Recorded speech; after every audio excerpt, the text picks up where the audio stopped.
See, like, probably TV thrown out.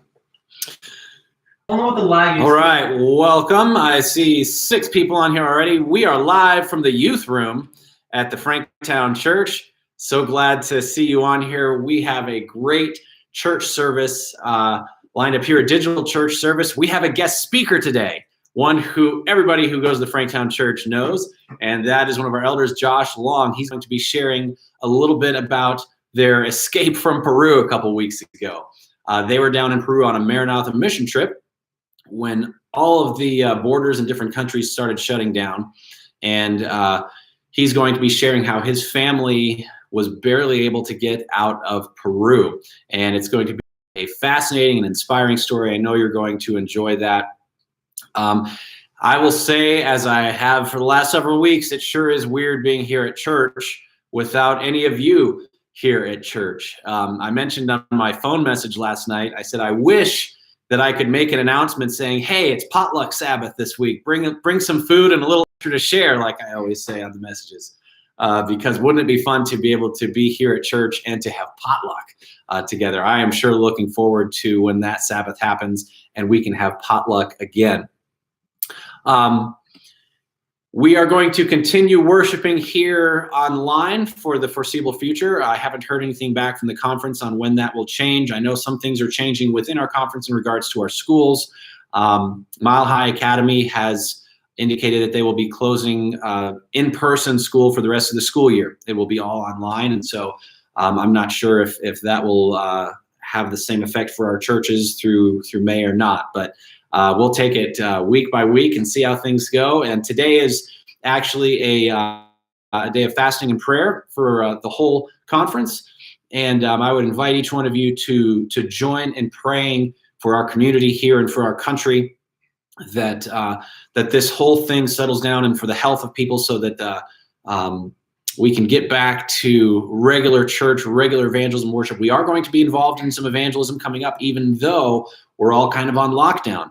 But I believe that when we all come together and pray, it makes a difference. And so today has been called for a day of fasting and prayer for our conference, and you are invited to join and spend some time today praying for our area and for our church members. I hope that when this is all said and done, that all of our church stays healthy and does not get any viruses of any sort. Let me share just a little bit about our evangelistic series that is going to be coming up. I've been in contact with It Is Written this week, and the Franktown Seventh-day Adventist Church is going to be a part of an online evangelistic series with John Bradshaw. I love John Bradshaw. He's one of my favorite speakers. He's been here to Franktown several times. He was here last January and did a series. And I'm very excited to work together with John and Yves Monnier again as well. And this is going to be starting April 17, so in just a couple of weeks. And we are going to need some Bible workers to help follow up with some of the interests that come through for this online evangelistic series.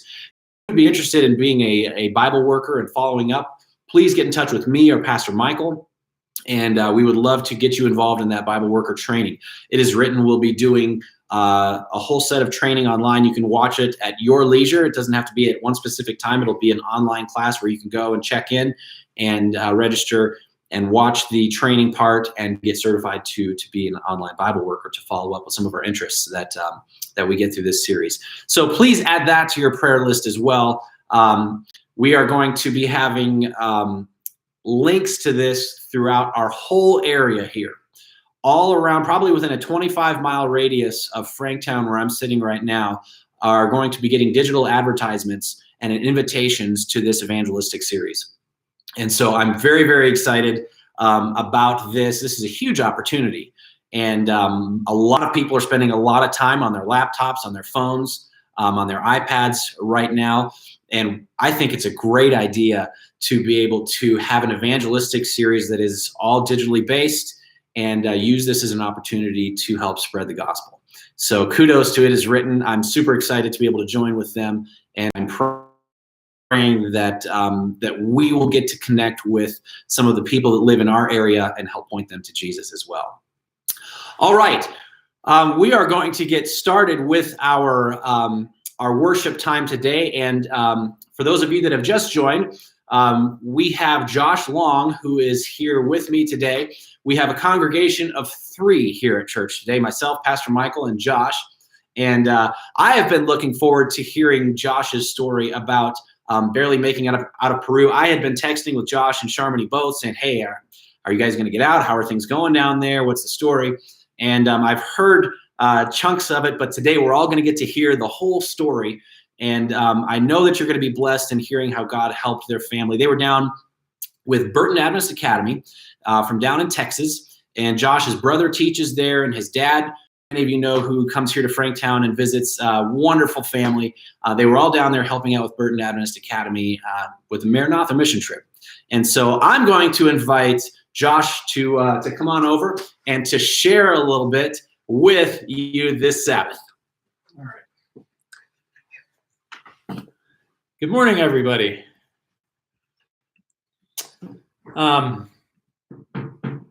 Okay.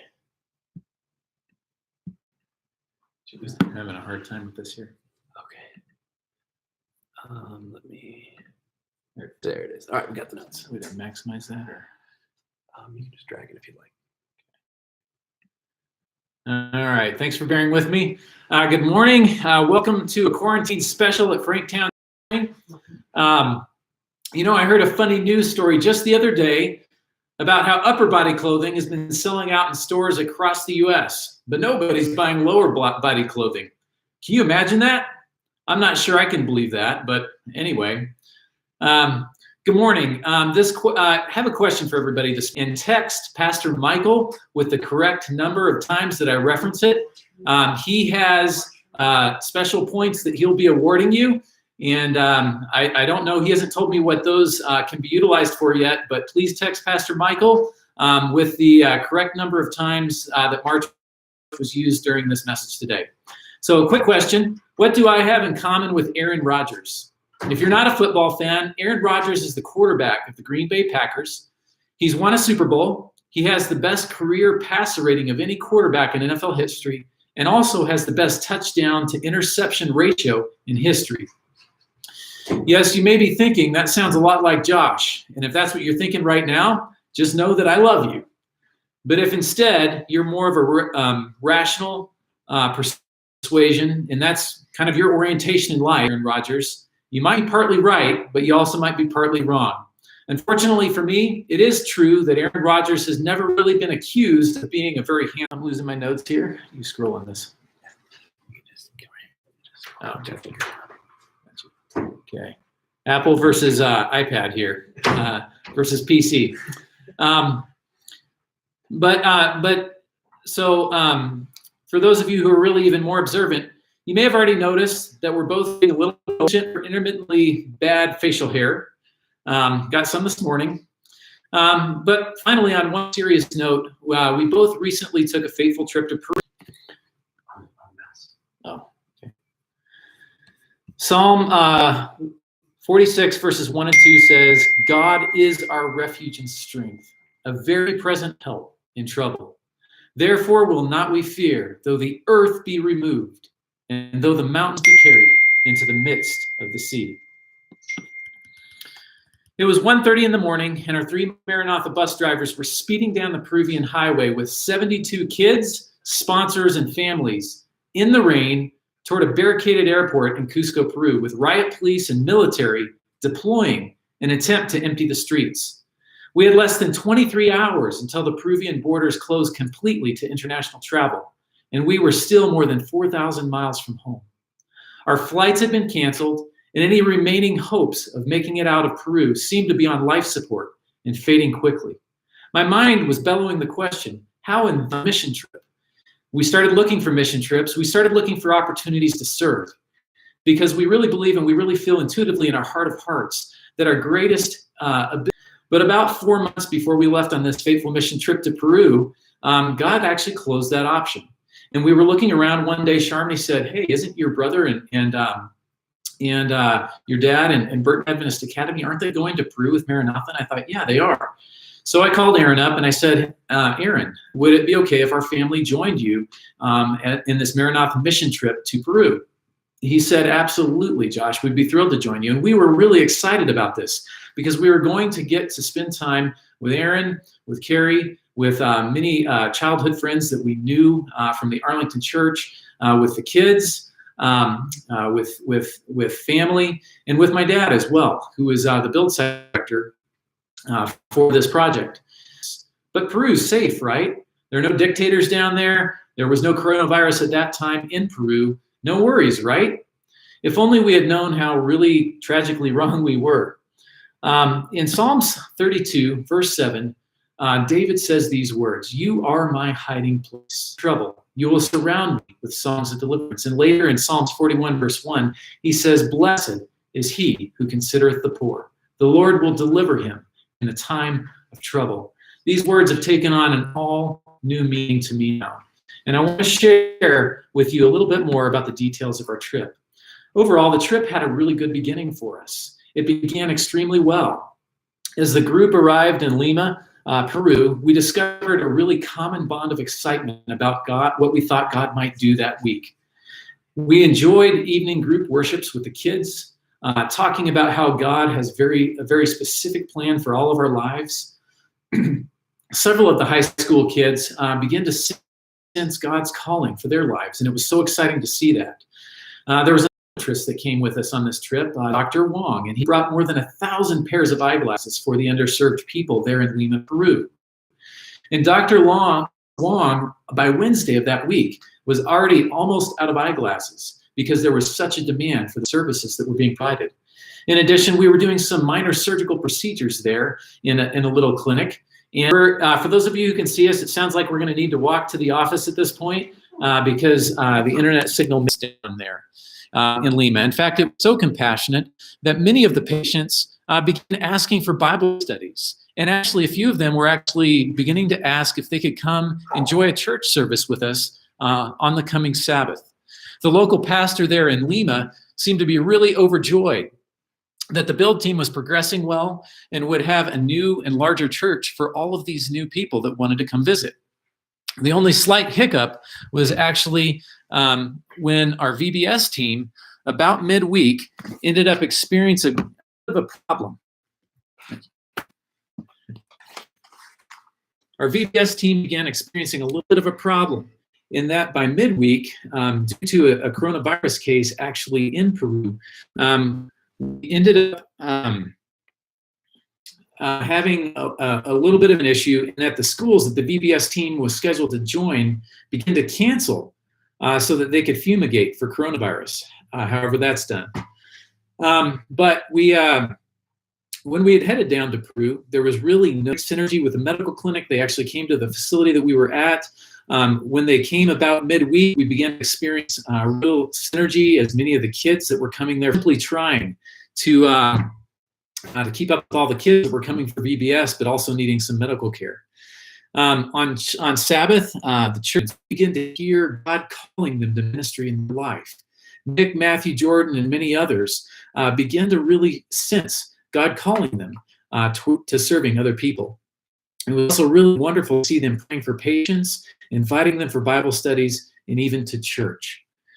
Jeremiah 29, verse 11, "For I know the thoughts that I think toward you, says the Lord, thoughts of peace, not of evil, to give you a future and hope." We had a problem that was developing, and it's somewhat familiar to us here in the United States, because this problem was now developing rapidly in Peru as well.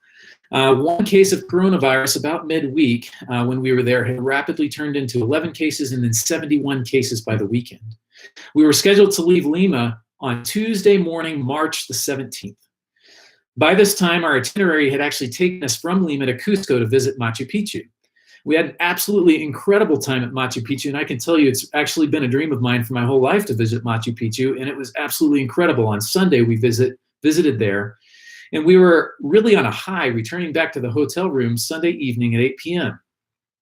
We were still about 2 hours at the hotel and more than 600 miles from Lima, where our flights were really scheduled to depart home on March the 17th, on Tuesday. But when we walked into the hotel lobby that evening, our real adventure began on the trip. The Peruvian president was on national TV at that point in time as we walked into the lobby, shutting down the Peruvian borders really suddenly and without warning. At midnight on March the 16th is when the borders were planned to close. Also effective immediately, he was imposing martial law in Peru. A few quick phone calls from us confirmed what many of us had suspected, that many of our flights had been canceled and others were at that point rescheduled. It felt like our world had absolutely been turned upside down.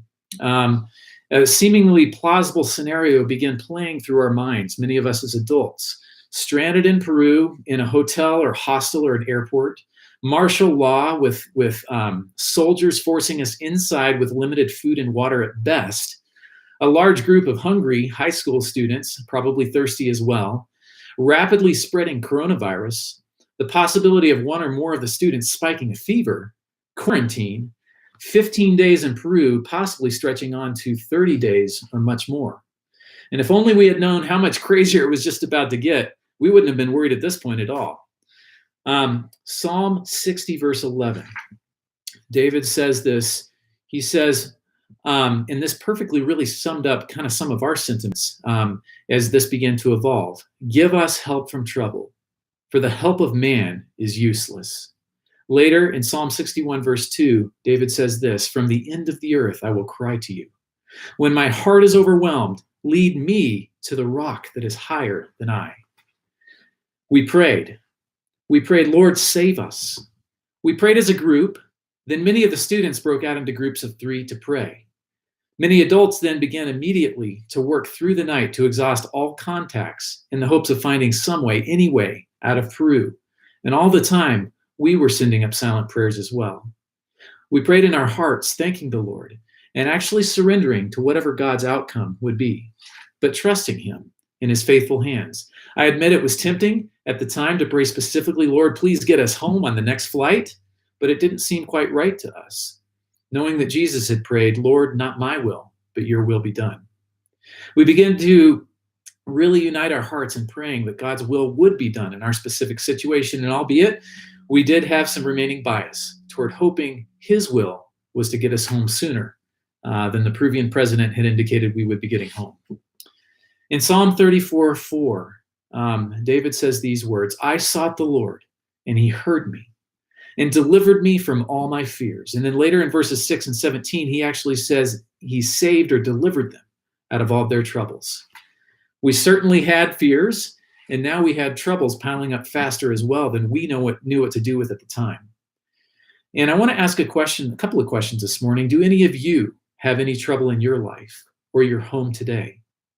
Do you have any fears? Do you have needs that you cannot tell a soul about? God is there in the midst of your storm too.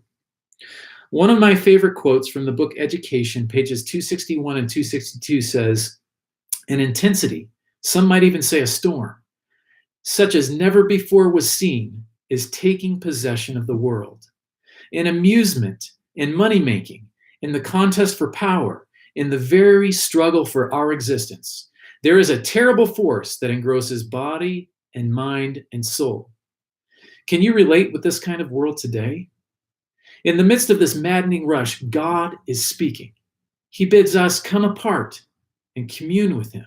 Be still and know that I am God. Not pause for a moment in his presence, but a personal contact with Christ, to sit down in companionship with him. This is our need. In your circumstances and in your storm today, will you cry out to Jesus? Will you seek him? And will you sit down in companionship with God?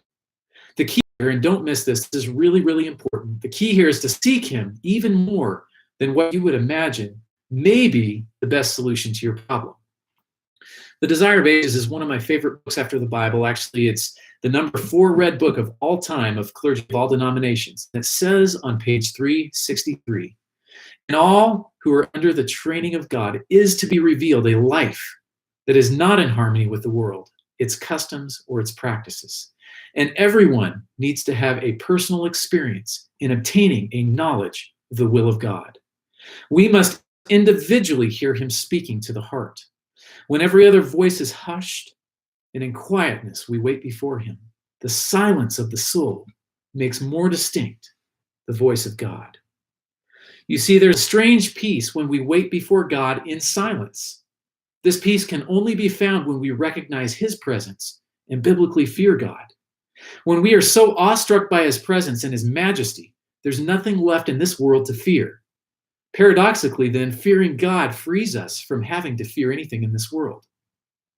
Peace enters our hearts as we begin to realize that God is bigger than any problem, bigger than any fear, and bigger than any heartache. As we worked through the night, God blessed us with a key contact. An acquaintance of mine put me in contact with her brother, who had some high connections in the Peruvian government. He confirmed that all of the flights leaving after March the 17th would be canceled without special permission from the Peruvian government. All flights leaving prior to March 17th were chock full. It eventually became apparent that our only chance of getting out of Peru was to charter an aircraft from Lima directly to the US. Here's our second big problem. A charter flight, if we could even find one, would be leaving from Lima, and we were still a 2-hour bus ride from Cusco, which in turn was still more than 600 miles from Lima. Police and military were already being deployed, and road closures would soon be going into effect. And so after rapidly packing, we herded our group of 72 people into 3 buses at 1 o'clock in the morning. So here we were at 1:30 in the morning, speeding through the rain. An unbelievably bizarre blend of questioned reality, fatigue, and uncertain expectancy ensued. Would we encounter a roadblock along the way? Would Cusco Airport even be open? 2 hours later, we arrived at the Cusco Airport just as the riot police were constructing barricades. After getting into the airport, we prayed again as a group, thanking God for what he had already done and for whatever it was in his will to do in the future. One of the best parts of the whole trip for me, again, was listening to 4 students here in the Cusco Airport pray early. It was probably 3:30 in the morning at this point. These were really beautiful prayers of surrender to whatever God's will was for us, even if that meant us staying in Peru through a lengthy quarantine period. One of the students even prayed at this point, Lord, if you have a will for us to be here, we're really open to that. Please just show us what your will is. There was an unshakable trust in his guiding and his providence, regardless of the future.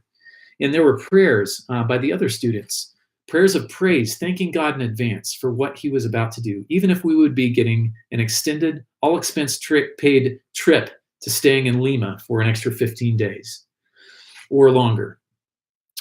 Psalm 34, verses 1 and 2 says, I will bless the Lord at all times. And this is one of the low points of David's life. And yet he's saying, I will bless the Lord at all times. His praise shall continually be in my mouth.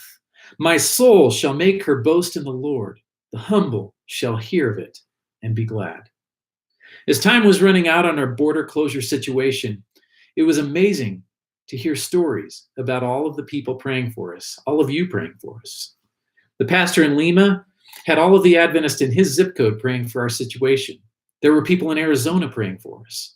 And there were a lot of good people in Texas at Arlington Church and in Colorado at Franktown Church praying for us.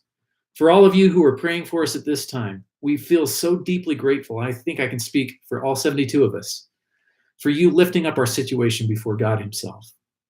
And if you're ever tempted to question whether God hears your prayers, you can know beyond a shadow of a doubt that he does, because he heard them when we were in Peru. Steps to Christ, page 100 says, keep your wants, your joys, your sorrows, your cares, and even your fears before God.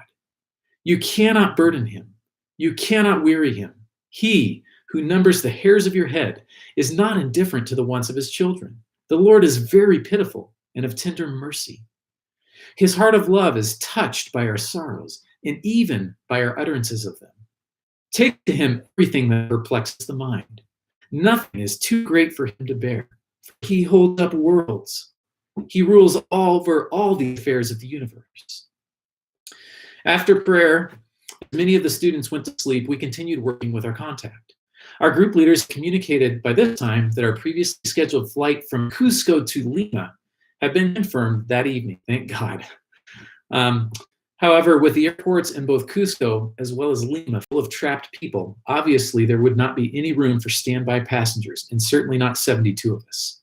However, somehow, miraculously, by 8:30 in the morning, our contact had found us a charter aircraft. The only catch was that this charter airplane would only be available for departure the following day, on March the 17th, hours after the border would have already closed. But he felt confident that he could get the Peruvian government to give us a special exemption to leave the country the day after. One more prayer was being answered during the morning, and that was that while our contact had negotiated an excellent price for us, actually about half the going rate for a charter flight, a charter airplane, as you might imagine, is still quite expensive. Once again, we saw the miraculous hand of God working in ways that were so humbling, and they're still very deeply humbling for me to think that God actually did this. Chris Herman, one of the group members and a childhood friend of mine, had actually reached out to his father, Gary, who had alerted the Arlington church of the situation and what our needs were. In just over 2 hours, they called an emergency board meeting and actually got approval to fund the charter flight from Arlington Church. And I think I can safely speak for everybody that was on this trip in saying we are so thankful to the Arlington Church leadership team for your unflinching willingness and decisiveness and generosity to provide the needed funds. At this time, Arlington was actually diligently trying to wire the money to pay for the charter, but our contact would not permit the wire transaction before the 4:30 p.m. deadline needed for the wire transaction because the flight was still not confirmed. He didn't want the church to pay for a plane that might have even a slim chance of not being allowed to get us home the next morning. He assured us that there would be plenty of time to pay the next morning and get that wire transfer to come through before we left on our charter flight. During this time, actually, though, in the airport, the situation was really rapidly deteriorating. It was crowded with desperate people grasping for any way, any hope to get out of the country before the midnight deadline that was quickly approaching. People were scared. Airport police were not just outside of the airport now. They'd actually begun to come into the airport now that they had the barricades and everything else up outside, and were now threatening to expel anyone without a ticket and a passport in hand.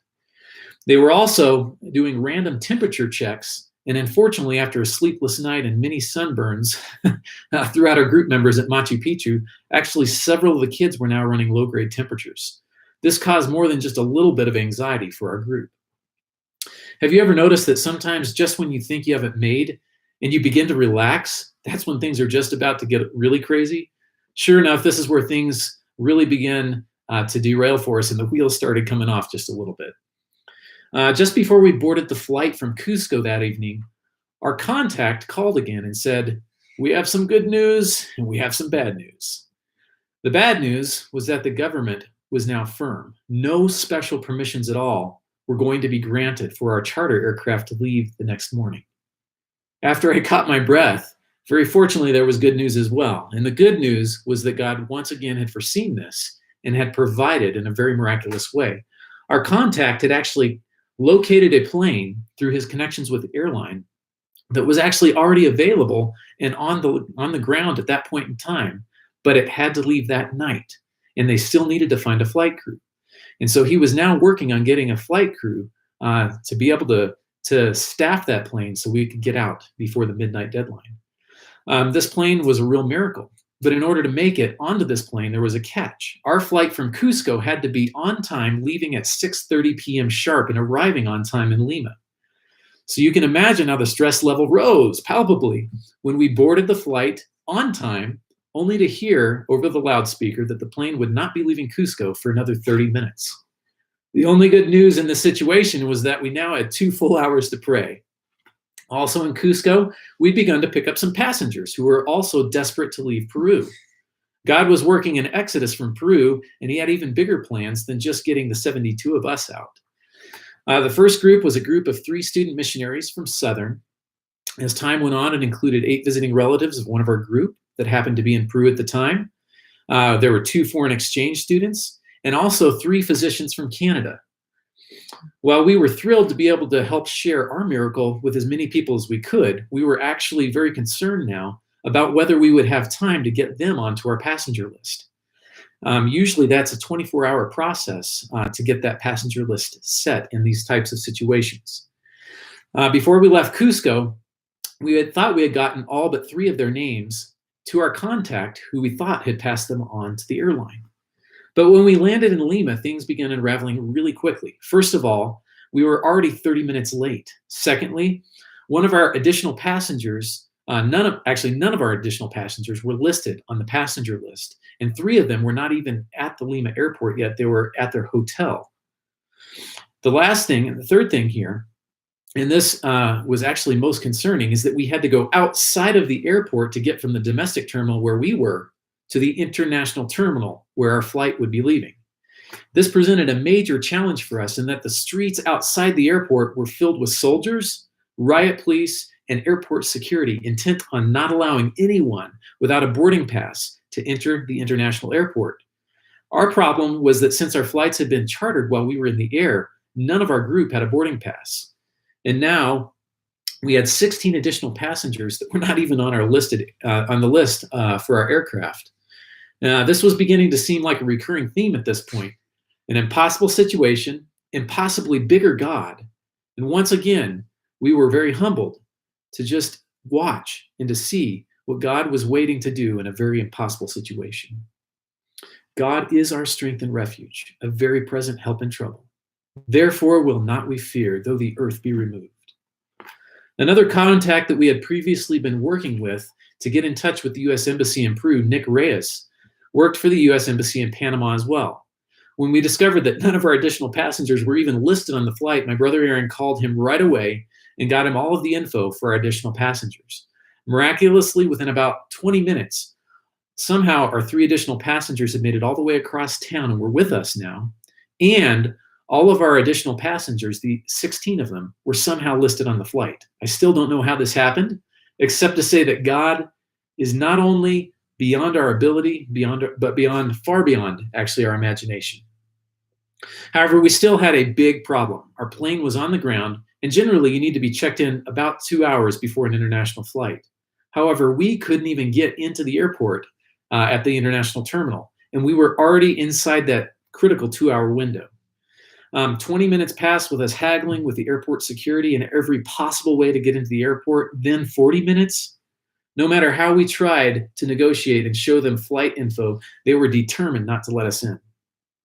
Meanwhile, I'd been on the phone this whole time with my contact, trying to find some way to get into this international terminal. And finally, with less than 2 hours to go before our flight was scheduled to leave and had to leave, otherwise the borders would be closed, our contact was actually able to get a manager inside the airport to come out the back of the airport, all the way around the airport to the front of the international terminal where we were.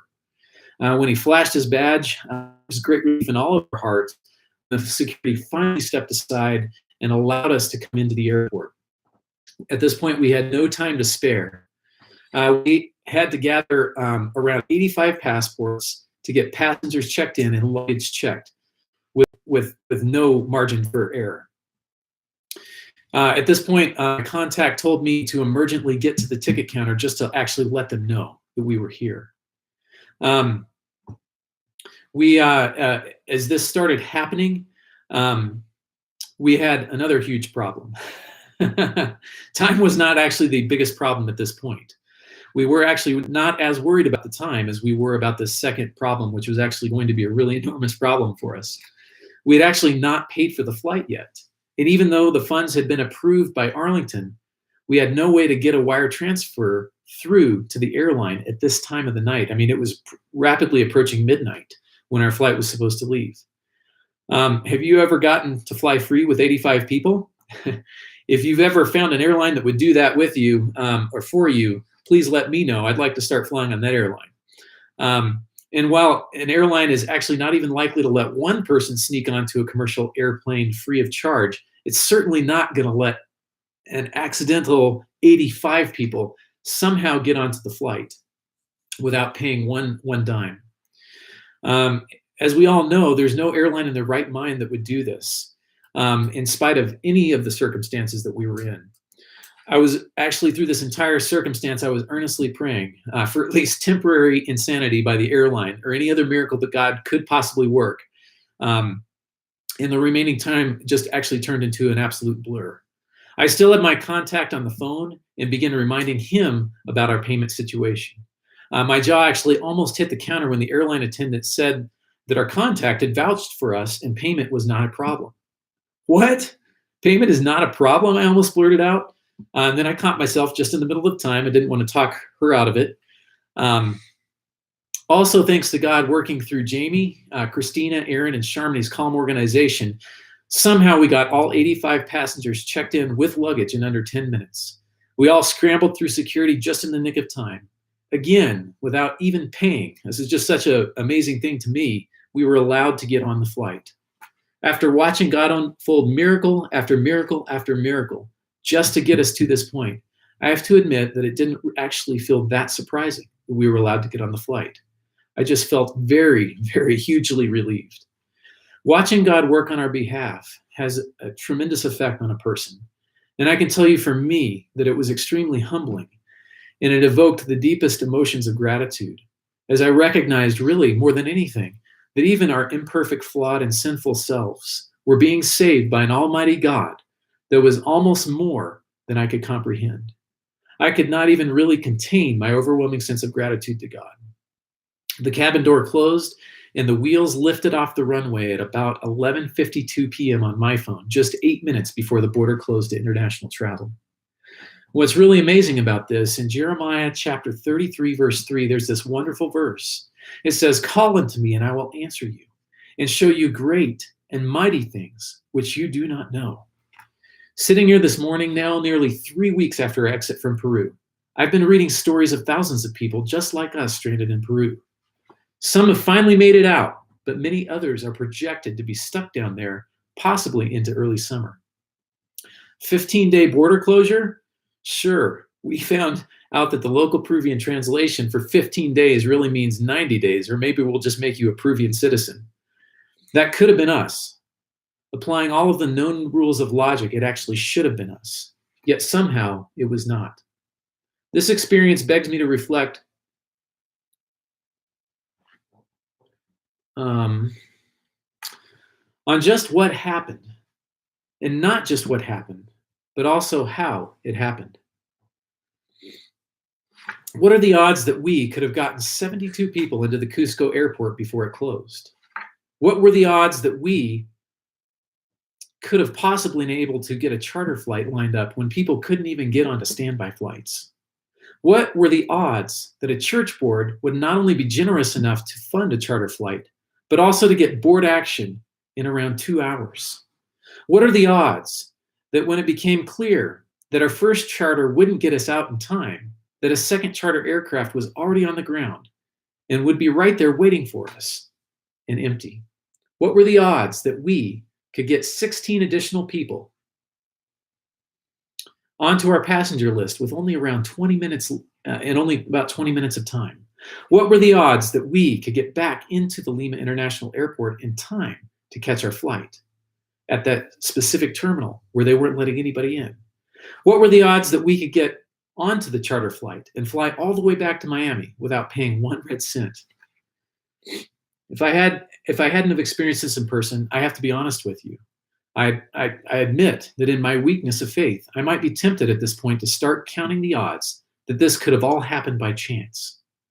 So, if just in case you, like me, have been calculating these odds and remain somewhat skeptical, thinking maybe there is a chance this could have all happened on its own, I'd like to share what I feel is the key of this story with you now.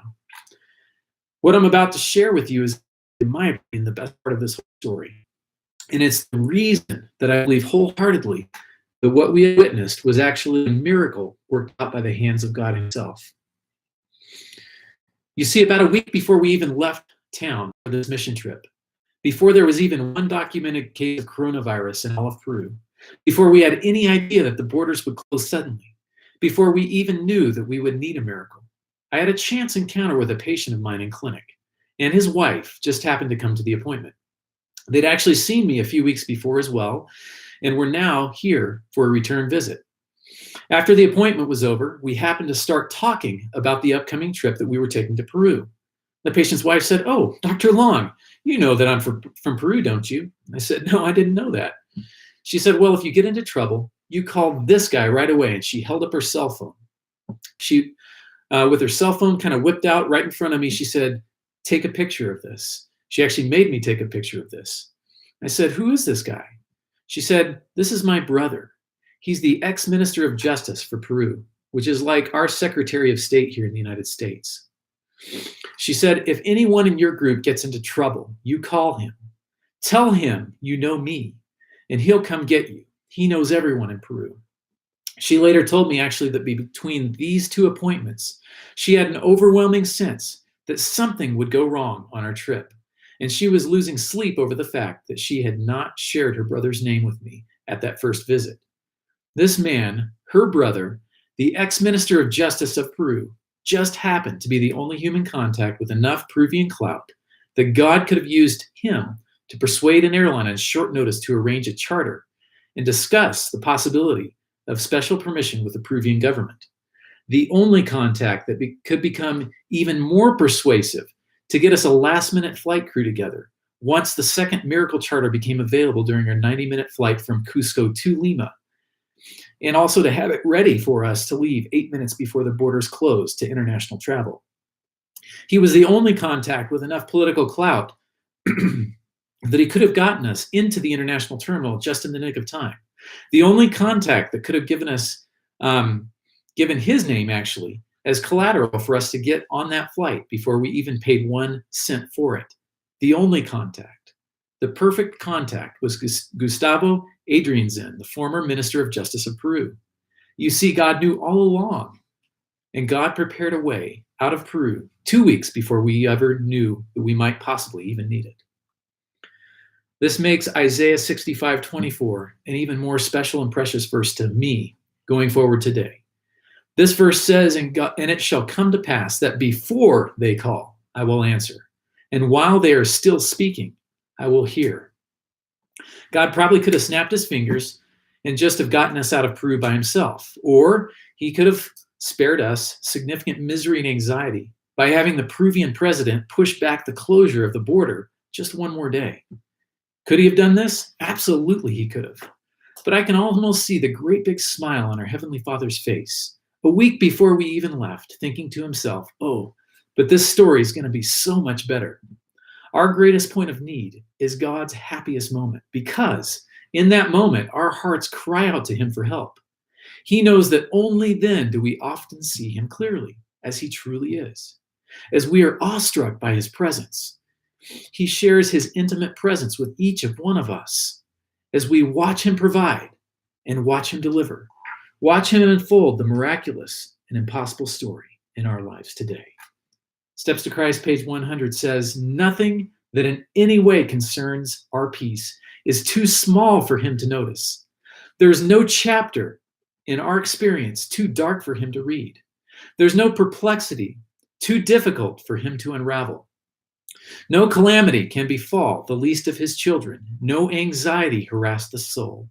No sincere prayer escape the lips of which our Heavenly Father is unobservant, or in which he takes no immediate interest. He healeth the broken heart and bind up their wounds.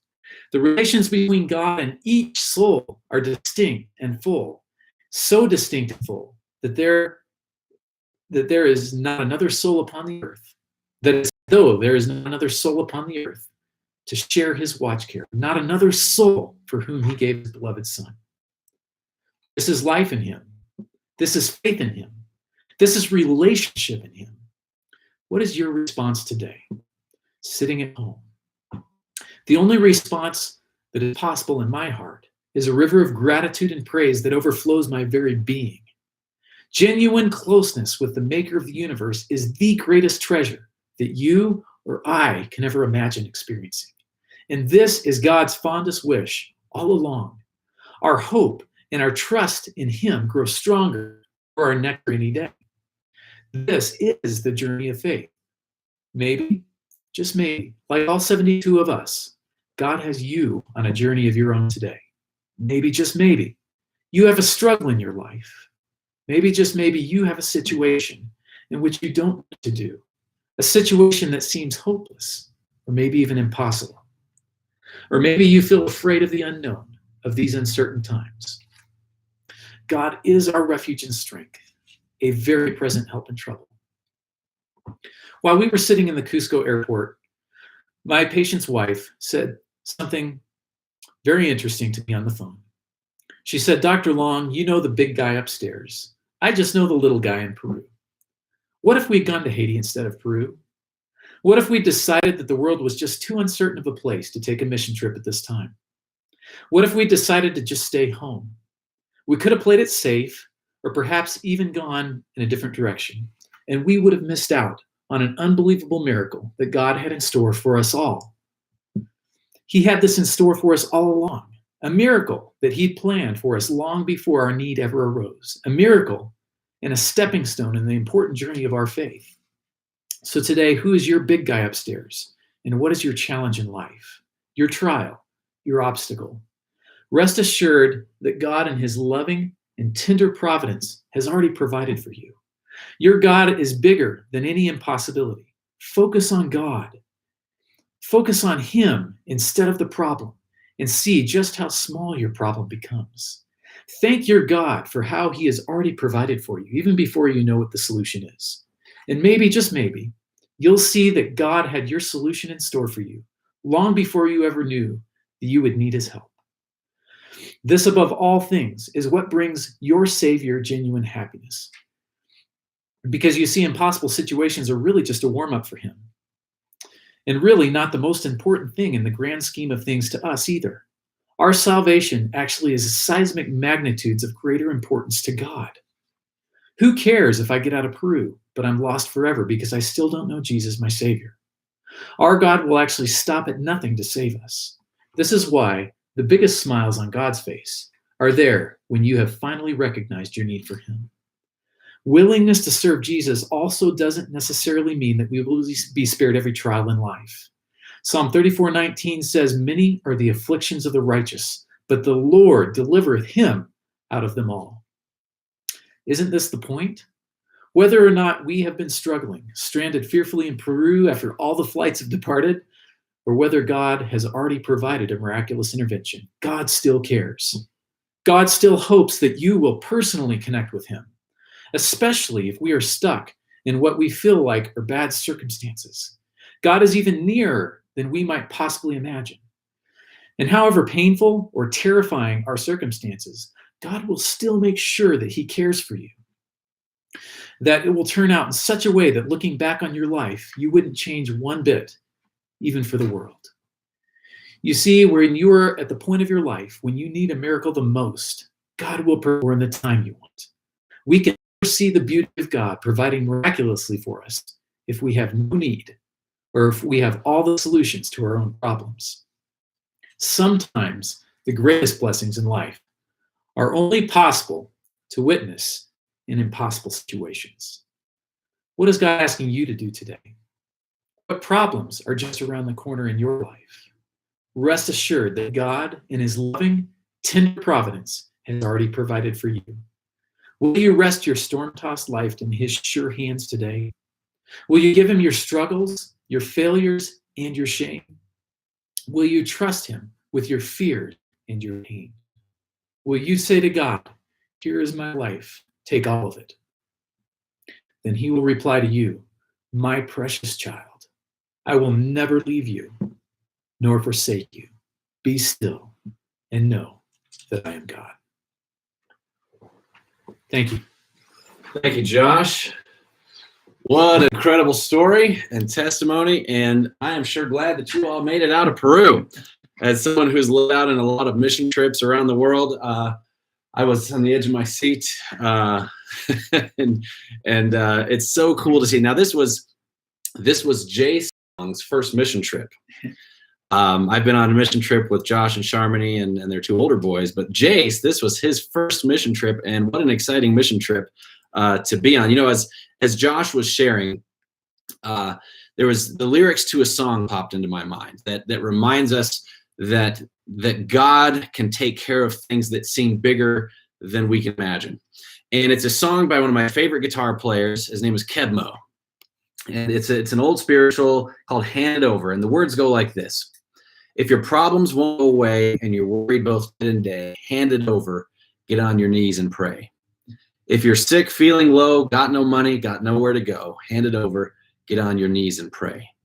Next verse goes, it ain't no mountain you can't climb, ain't no answer you can't find. All you need is a hand to hold, it'll heal your body and feed your soul. If the road is dark and you can't find your way, just let the Spirit light the way. Hand it over, get on your knees and pray. Sometimes in our lives there are situations that seem huge, too big to handle, but we serve a God who thinks so much farther outside the box than we can see. He can see solutions that we can't even imagine. I think Ellen White says somewhere that God knows 1,000 solutions to our problems that we can't even imagine. And so my encouragement to you today is if there's something you're going through, ask God for help. God is ready and willing to jump into your life and to help you out.